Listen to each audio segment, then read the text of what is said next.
kemudian kuat dan Allah berikan kepada mereka berjodoh, boleh kan berjodoh ya?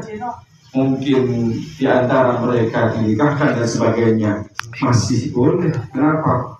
Karena dia termasuk keluarga yang disebut keluarga yang bukan mahram. Nah, maka apa yang kita lakukan? Mari kita kenalkan anak-anak kita, cucu kita dengan namanya untuk saling mengenal. Apabila terjadi kesalahan, bagaimana mereka saling memaafkan? Di dalam Al-Quran dijelaskan, A'udzubillahi minasyaitonirrajim, Bismillahirrahmanirrahim. Qul bil afwa wa'mur bil 'urfi wa'rid 'anil jahilin. Jadilah kita pemaaf atau yang disebut memaafkan. Apa di antaranya? Apabila kita punya kesalahan kepada siapapun, bagaimana kita saling memaafkan, dan juga bagaimana kita mempunyai sifat lapang dada untuk juga memaafkan antara satu dengan yang lainnya.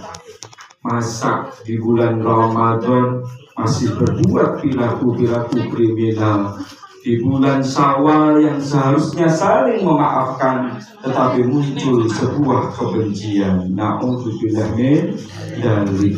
Bahasa Jawanya, atimu ning ndi? Jiwa perasaanmu itu di mana? Kok begitu teganya melakukan perbuatan-perbuatan sekeji itu? Walaupun mohon izin nih, ini anak-anak sekalian, ini anak muda ini pada punya ilmu ya.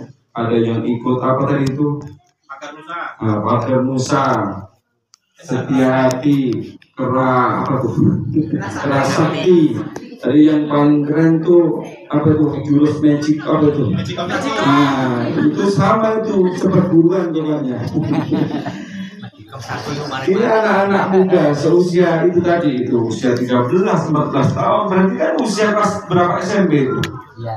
Ada yang 1-2 SMP, dia itu masih labil, ikut-ikut temannya. Yang kemudian apa? Karena orang tua, karena kita yang tidak mampu mengontrol bagaimana anak-anak kita, akan terjadilah seperti itu.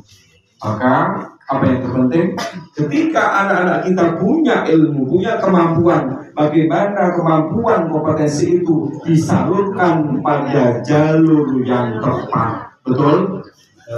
Contohnya, bisa punya keilmuan, dia lakukan kebaikan, bisa masuk ke polisian. Kenapa? Karena ilmu yang dimilikinya.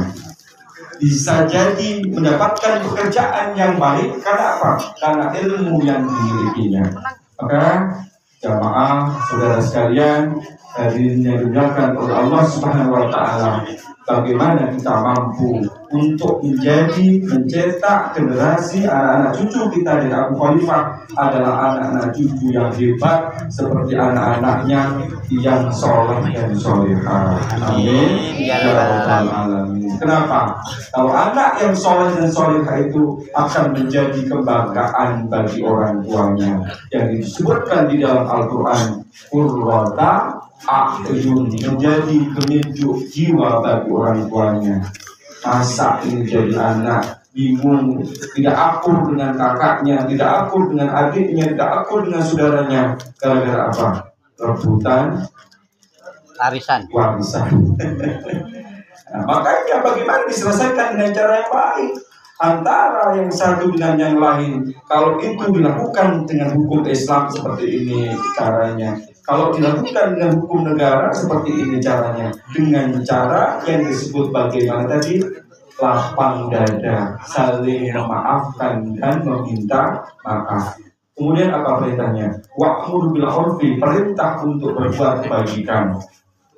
Jamaah yang dimuliakan oleh Allah Subhanahu wa Ta'ala, kalau kita ini beribadah kepada Allah Subhanahu wa Ta'ala dengan benar, maka tidak dibenarkan untuk kita ini masuk surga sendirian. Maka apa? Harus diajak anak cucu kita, dilatih untuk sholat berjamaah, dilatih untuk berpuasa, dilatih untuk mencintai agamanya. Sehingga apa? Jadi kita ini sebagai anak, sebagai orang tua harus juga mempunyai yang namanya jiwa pendidik kepada anak-anak kita dengan cara yang benar.